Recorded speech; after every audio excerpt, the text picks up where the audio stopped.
Hi, Populist.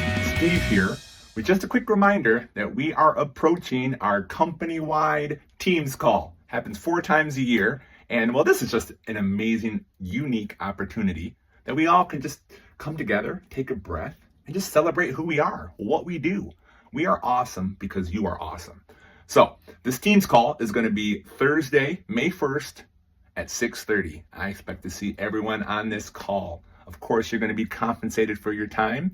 And at the very end of the call, we're going to give away 3 $50 gift cards. So on this call, we're going to do a bunch of fun stuff, right? We're going to talk about our amazing growth, victories, challenges.